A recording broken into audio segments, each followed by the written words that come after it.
The heightened tension over Syria is raising a lot of concern right here in the capital region. Joining us now to talk about that is Rick Matthews. He is the director of the National Center for Security and Preparedness at Rockefeller College at UAlbany. And Rick, thank you very much for being with us. Happy to be here. From what I've read, a limited strike against Syria probably would not bring about a regime change, but that's something that the president wants. But it might stop a repeat use of these chemical weapons. Is it worth the price? Well, that's always the question. I mean, chemical weapons or weapons of mass destruction are never good.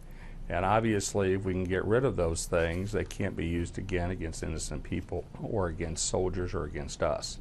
So, you know, on the one hand, obviously, there's a need, if you will, a desire, obviously, to get rid of those things. What happens if the U.S. acts without a UN mandate? Well, I mean, the U.S. has done these kinds of things before. The U.S. Is the great protector, many people have said. Obviously, not everybody in the world in the global arena would agree with the U.S.'s position, and certainly they'll make their positions known. But again, the United States has always been a leader like this, and I'm sure the president and everybody will take all of that into account before he makes a decision.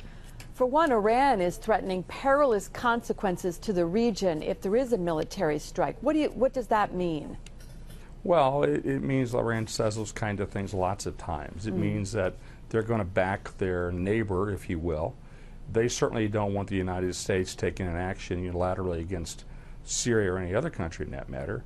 They obviously look at that also potentially being a similar attack against them.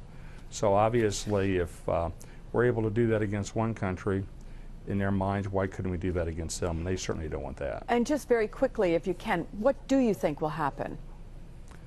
Boy, that's a flip of the coin. Obviously, the United States has made it pretty clear we don't like this situation, and we're going to take actions to stop it from occurring again.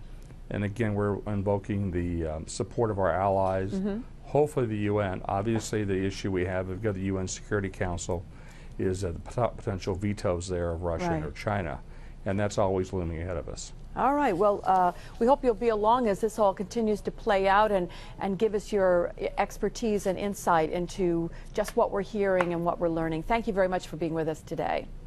More than welcome. All right.